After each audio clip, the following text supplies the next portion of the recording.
So if Khamenei is dead, who's in charge?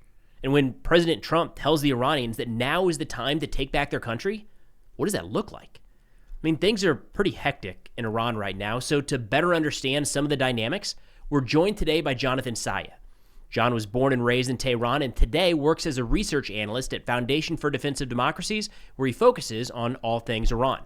You can follow John's work at the link in the description below. And with that, let's get to the conversation. All right, John, thank you so much for taking the time, man. I'm sure you're getting requests left, right, and center. It's pretty chaotic these last few days, but really wanted to get your thoughts on this. And the audience loved you in the last appearance, so we had to pull you back. If we could start real quick, who's in charge in Iran? Well, it's great to be back. Of course, thank you for having me. Just because the supreme leader is dead, of course, we shouldn't assume the regime is gone. I know they've kind of created a council, as you heard, and one of them is head of judiciary, the president, and an ayatollah, i.e., just a clergy. There are different ayatollahs that are at least in a nominal sense, quote unquote, leading the country. But we have to remember a lot of times when we say the supreme leader called the shot, the Islamic Revolutionary Guard Corps executed the operations. But that said, the IRGC and the supreme leader were always aligned on everything. So even though they technically took orders from the supreme leader, they nonetheless would carry out those attacks anyway. So what we see right now is that, of course, you have the military apparatus, RGC is the main one, and you have this quote-unquote political leadership.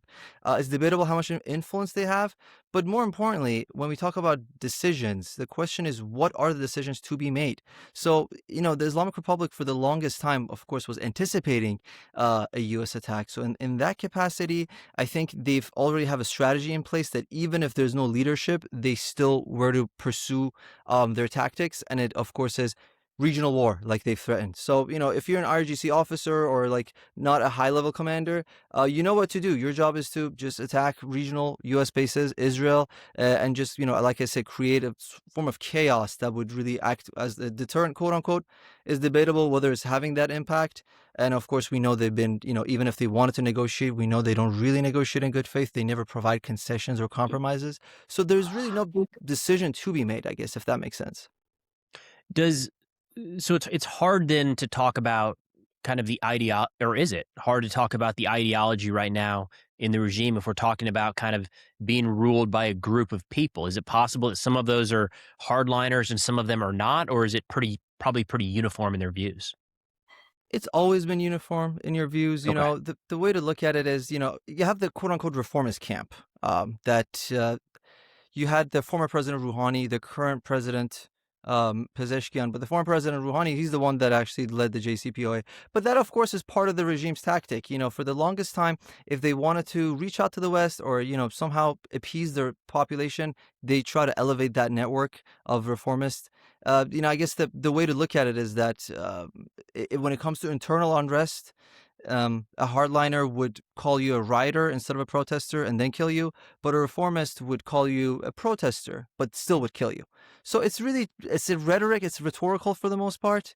I would say this last point, I do think there might be a push from that camp and them signaling to Washington. That's a very high probability that they're trying to unify and signal to this administration to say, if you get rid of this IRGC and these crazy hardliners, we're not like them. We're the pragmatist one. You can deal with us. You don't have to do full-on regime change. You can still use us, kind of, I guess, a Maduro situation, more or less. But when it comes to ideology, practice, the current foreign minister, who is technically a reformist, said he's not going to back down on enrichment. Right. They've never said anything negative about the IRGC publicly. We have no reason to think their strategy would be any different ideologically. Gotcha. It's tricky. I saw President Trump, I think it was an interview with the New York Times maybe, where they asked, who do you think is going to be in charge now? And he said, well, we killed, or Israel killed, whoever carried out that strike, the second, third, and fourth people in order. So it makes me wonder about the planning here. Yeah.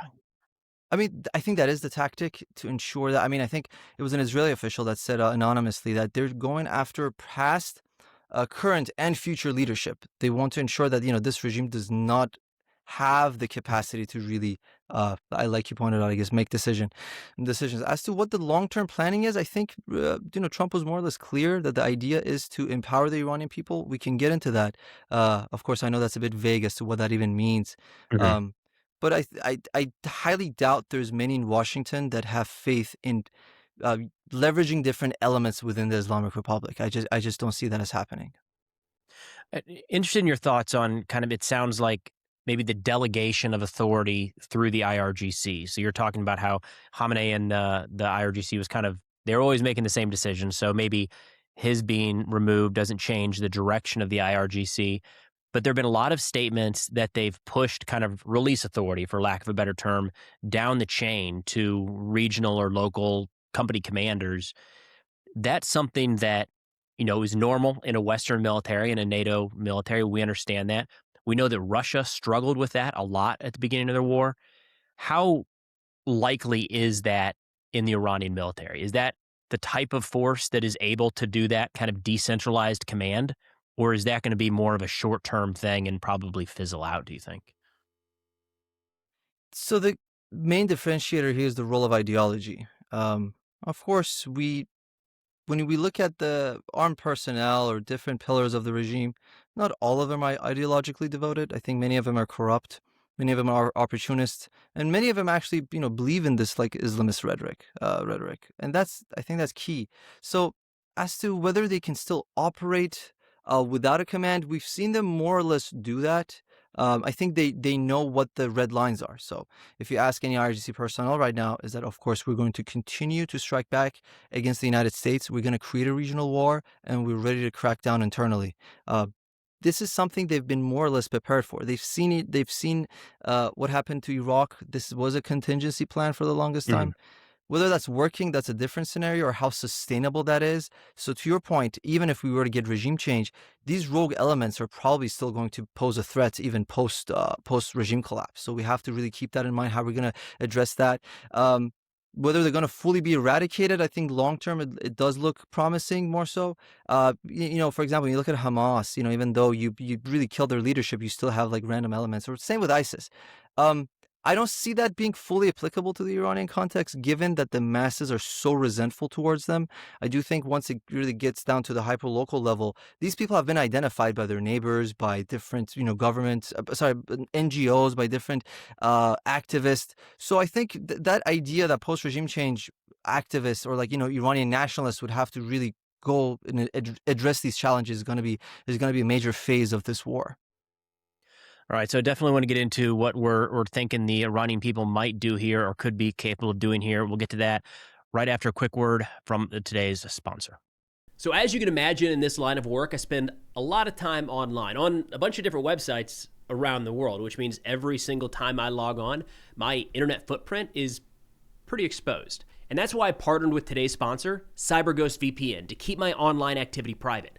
A lot of people don't realize just how much information gets collected during regular everyday browsing. I mean, incognito mode does not actually protect you, and public Wi-Fi can make things even sketchier. Your internet provider, work networks, and third parties can still track what you're doing.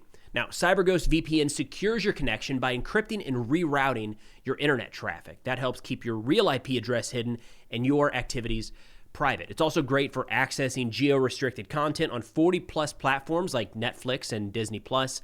And changing your virtual location can even help you find better deals when shopping or traveling. Now, CyberGhost works on Windows, Mac, iOS, Android, and other devices. And one subscription lets you protect up to 7 devices at one time with a setup that's quick and easy. With over 38 million users worldwide and over 20,000 excellent reviews on Trustpilot, it's one of the best products in the market. Now use the link in the description to get an 84% discount plus 4 months free. You'll also get a 45-day money-back guarantee and 24/7 customer support. So you can try CyberGhost completely risk-free and see how it works for you. Check out the link in the description or the pinned comment, and thank you so much to CyberGhost for sponsoring today's video. All right, so we've heard President Trump and other senior officials recently talk about, supporting the Iranian people. I think the term, what you said, this is your time, stand up, and the American people support you. What does that look like? I mean, we saw the protests a few months ago, brutal crackdown. Mm-hmm. I feel like something we don't hear about, and I don't know, maybe it's because it doesn't exist, Is there an underground, or is there a resistance? Is there a group or an entity that could heed that call? Few things we need to, I guess, really get into. First, you point out messaging and how Trump was messaging to the Iranian people. And I do think that looking at that and that 8-minute video, especially the last 3 minutes that was talking to Iranians, compare that to the 12-day war. The messaging was much more consistent. So during the 12-day war, the war started by Israelis, of course. They went after ballistic missiles, similarly as they did right now, towards and military capabilities and nuclear sites. Towards the end, they shifted to repression and they started to signal to Iranians. But there were contradictions there. They were at the same time hacking state TV, telling Iranians to rise up, while also issuing evacuation orders of Tehran. Everybody fled Tehran. So it didn't. Nobody took to the street because the communication to Iranian was not clear. And I think at the time Israel was more so seen as the entity that was initiating the conflict. Right now, what we're seeing is that U.S. and Israeli strikes are more so perceived as responding to Iranians' demands or like pleads for international humanitarian assistance. So that's one thing. And I think the messaging there, going back to that, was really critical when he said, now's not the time. When the president said, now's not the time, bombs are going to be dropping. He said that, I think, today as well. When it is time, we will let you know. And you have to look at what the Crown Prince said. So he's been leading this movement. I know you and I talked about whether Iran's anti-regime leadership can have the political leadership outside and have the body inside the country. I think that's what we really would be diving into if we want to answer this question. But the Crown Prince also said, now's not the time. You have to wait, and I'll let you know when you have to take to the streets. We do know he has the ability to bring the masses out. So when you talk about the brutal crackdown, which was truly horrifying, I mean, I think, thinking about that scale of 40,000, and I unfortunately believe those numbers because population of 90 million, Tehran is 15 million, they have 10 cities over 1 million, and they brought in thousands of proxies outside to open fire on these unarmed protesters. Unfortunately, the numbers make sense. Now, with that said, every Iranian at this point has lost a loved one, really, myself included. It's really the country's in state of mourning. But that said, when the Crown Prince called on protests to take place, and that's when we saw the largest anti-regime demonstrations. We saw millions come out. That was unprecedented. Tells us he does have the capacity. He does have the, I guess, the leadership to bring people out. And I think that was the main criticism of any form of government in exile, quote unquote. And similar to 1979, Khamenei was not in country and he still brought out the masses.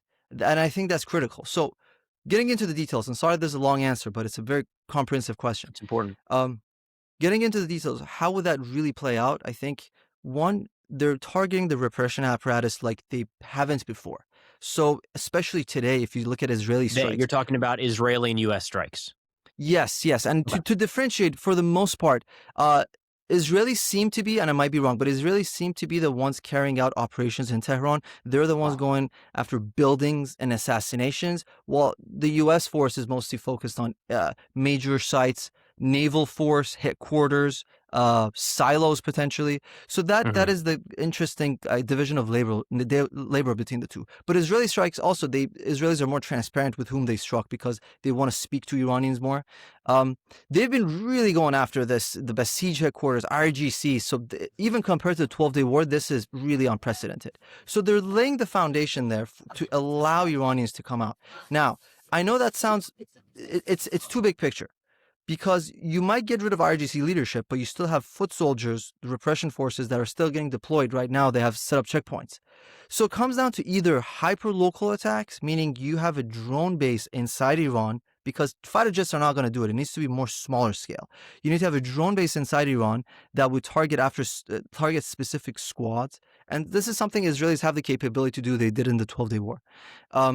Or once you call on the masses to come out, and and Iranians genuinely see this as a revolutionary movement. They see this as now or never. When the strikes were happening, you saw videos of people cheering on the street. When Khamenei was killed, they were dancing, fireworks went off. So the idea is that it's about liberation, but they know it's up to them to finish the job. As the president noted as well, that he's going to facilitate the conditions, but it's up to the Iranians to do the final knockout. And once you really bring out millions to the streets, it would have to be a coordinated effort by the opposition to inform them that you have to go after this police station, this Basij force. They have to arm themselves. Or you need to have hyper-local attacks, or a combination of the two. So once you see that happening, and once the leadership is done, the mid-level officials are either defected or killed, and you have millions come out after really, like, there's no ballistic missiles, no launchers left, and the regime is weakened. I think that's when you start to see really the movement to prevail. Now, as to how that would work out, how can you secure Iran to the point that you can ensure that the opposition can actually enter the country? That's the next phase. Sorry about the long answer, but I hope that kind of No, it's addresses your important stuff, question. man.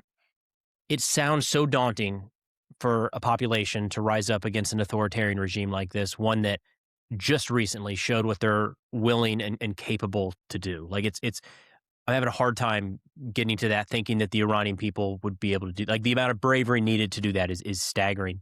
Is there Absolutely. a possibility of any regional forces maybe helping with that transition in some way? President Trump seems to have signaled that American boots on ground is not happening. That language has been wishy-washy.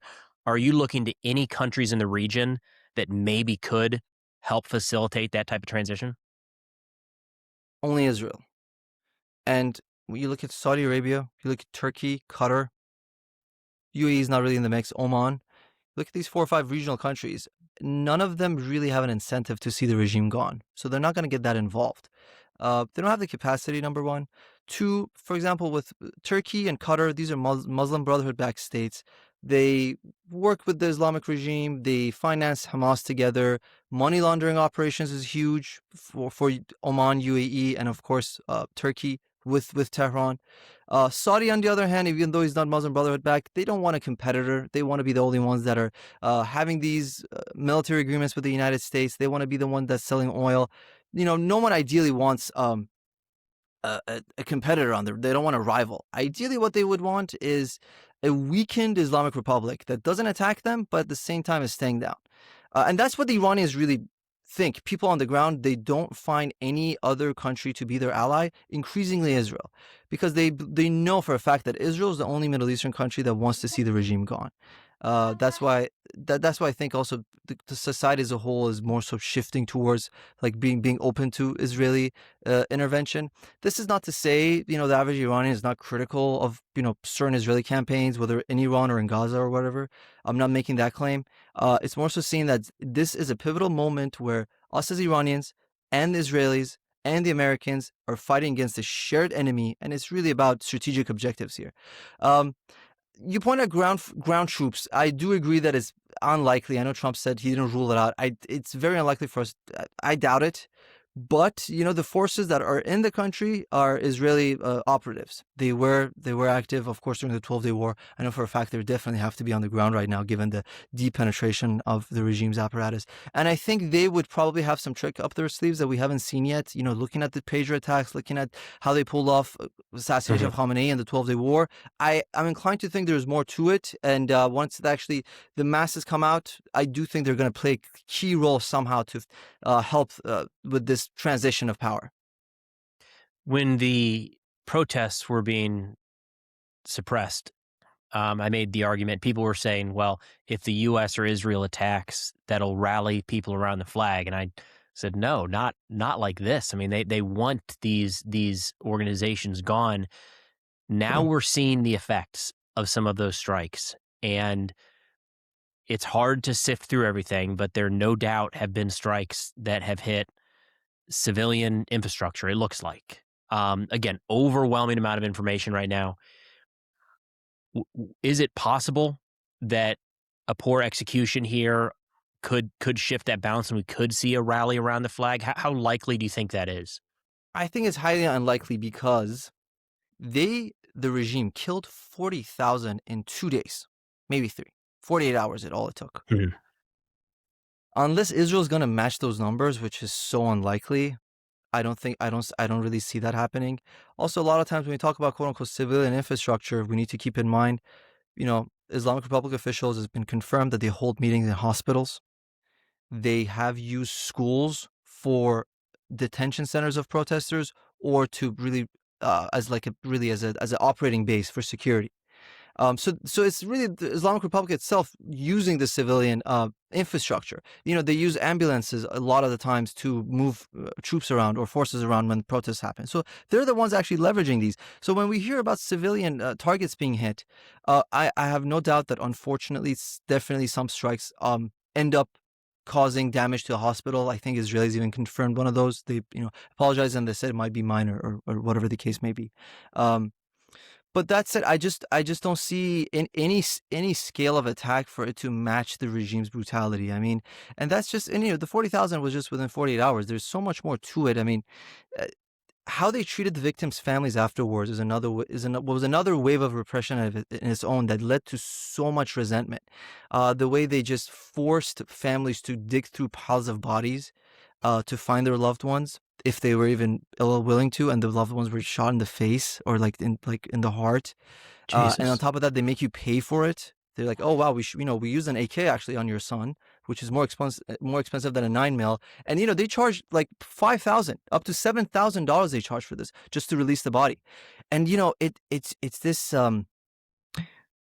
you have sheer brutal force, and then you have this real I don't even know how to put this, but this psychological warfare really against the population, meaning we're killing you in masses and there's nothing you can do about it. And let me demonstrate right now. Another example was this official, there's this military personnel that was standing at one of these detention centers that they had like piles of bodies inside.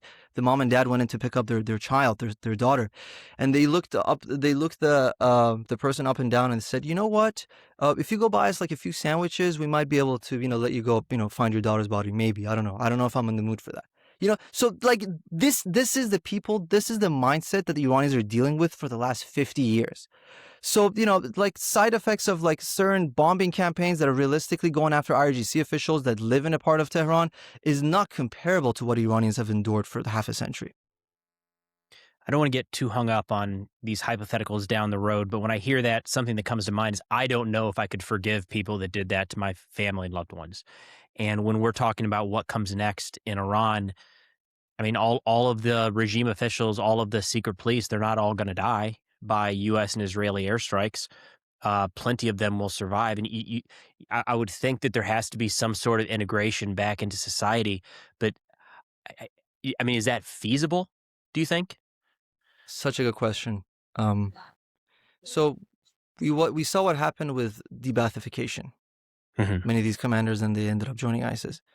To first, I guess, answer an easier version of that is what happens to the proxies? How are they supposed to get integrated? And I think those are easier to integrate. For a Hezbollah fighter or like an Iraqi militia fighter, for them to somehow be involved in their national armies or become a brigade within the national armies as time goes on, I see that as more of like a realistic outcome. Mm-hmm. Now, getting into the Iranian context. So the opposition leader and people as a whole, and the president too, they said, if you lay down your arms, join in the movement, we'll spare your life. That has been very clear. That has been the message for so long. Do they believe that? So if you were involved in these horrific human rights violations, that you sexually abused women detainees, and then you removed their internal organs so it cannot be proven that they were victimized, do you really think they're going to spare your life? So, but that's not all of them, So I do think a good chunk of them have so much blood on their hands, and they're going to die until the end. That's what happened to the supreme leader. He's not going to flee. He's not going to give up. He was going to die until the end. A lot of them will. I think a lot of them are ready to die because they know they know they cannot escape, because who's going to take these IRGC guys in? Like Russia kind of sees them as a burn asset. I doubt China will take them in, especially these mid-level guys. Some of them that haven't done anything that heinous, and they know they haven't, because they know the extent of their involvement. They're a little bit more likely. But that said, once the masses come out, I do think there's going to be a few days of just clashes. Because we can't really expect America or Israel to take out every person who's like affiliated with the Basij. And this is, from thousands of miles away, this is the kind of thing we look at and say, well, you need to embrace your neighbor, right? Like that's how you move. You join together and you peacefully move into the future. I just don't know if what you've described that I would be able to do that. So it's very hard to look at someone else and say, well, Yeah. figure it out. This is what has to happen. In terms of, we started by talking about who is in charge or not in charge, maybe is a better way to put it. Who are you watching for information coming out? When we used to kind of have an idea just a week ago about official statements from the Iranian regime. Where are those coming from right now, or who are you watching? So IRGC still puts out statement. The reconstruction headquarters, the Khatam al-Anbiya, they have a spokesperson that still hasn't been eliminated yet. He's putting out statements. The president here and there comes out. Larijani, another major actor, he's part of the Supreme National Security Council. So not all the political leadership has been eliminated, mind you, which is very interesting. I think they try to go after like the former president Ahmadinejad. I don't know what happened with that. It's still unconfirmed. I think they got his bodyguards. So I yet don't know if it's on purpose that Israelis have spared them or Americans have spared them, hoping maybe they can talk to these guys. I don't just see how that would even make sense. Maybe the real decapitation of political leadership might come after they're done with this wave, because the president said this might go on for weeks. So there's more time to it. So yeah, these officials, Larijani, I think he's the SNC guy. The president does. Here and there he makes statements. The IRGC also has a spokesperson. But I can't tell you I've heard anything. Oh, also the foreign minister. He went on NBC and he talked. But is he in Iran right now, by the way? Yeah, the foreign minister. They all are. A lot of them actually left when the protests were happening last month. They were like in neighboring countries, or they were in Europe. A lot of them have sent out their families already, and they actually sent out a lot of money, billions. They've been shipping out. A lot of them predict something. Things are going to go south for them. They're definitely preparing. I don't know if they can escape right now because I think the airspace is closed. But last thing I say on this, I have not been able to differentiate any interesting rhetoric coming from these different entities I mentioned. Is unifying, saying we're going to continue to kill the mighty American force and the Zionist entity, and we're not going to bow down, and we're not going to give up enrichment. Just same stuff. Pretty unified message then, I guess. The last one here, and again, really appreciate your time, but right now it seems like we're in this midst of every hour there's just more strikes. So Tehran is getting hit left, right, and center. There's new footage coming out every time we open up the computer, be it Iranian strikes around the Middle East or U.S. or Israeli strikes in Iran. What are you watching for in the coming days in terms of something that will happen, or maybe something that doesn't happen that would be unique in where this goes? That's a good point. So I think on the military front, we're not getting that much detail as to what they're hitting precisely. When I monitor it and I write about this daily, I try to compile as much information as I can. It's usually just vaguely says missile sites.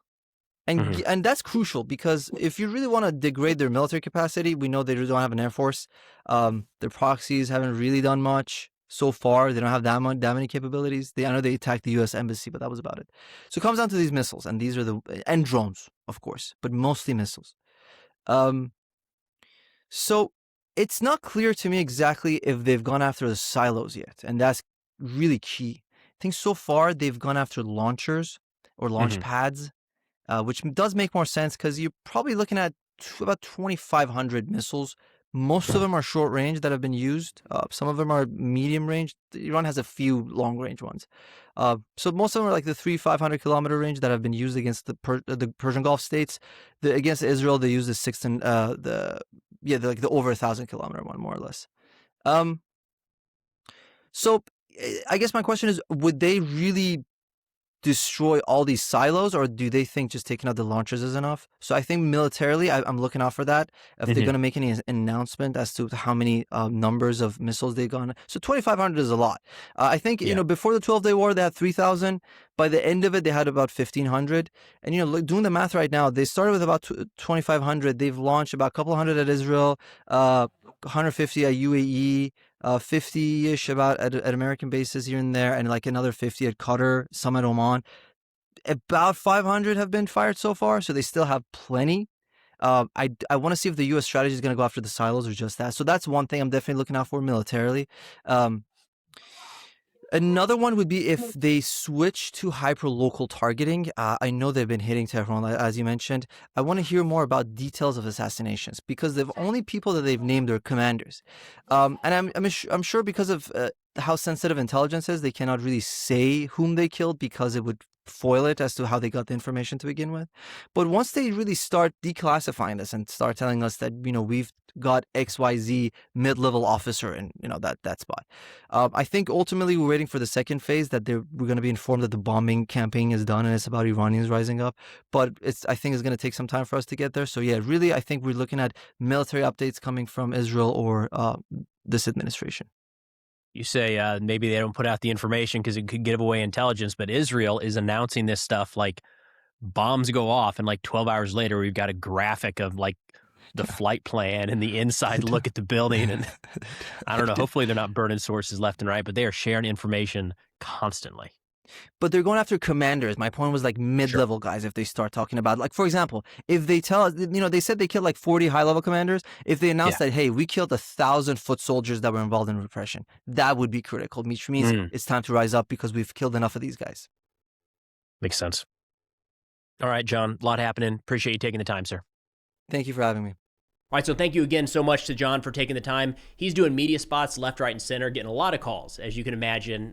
Very insightful in what he has to say about what's happening in Iran, predictions going forward. So, of course, be sure to follow John and his work at the link in the description below. Of course, don't forget to check the link in the description to grab the special CyberGhost VPN discount available now. It keeps your data safe while you browse and unlocks all blocked content online for just $2.03 a month. And, of course, it's completely risk-free. So check it out today. But that's all we got for now. Thanks for watching, and I'll see y'all next time.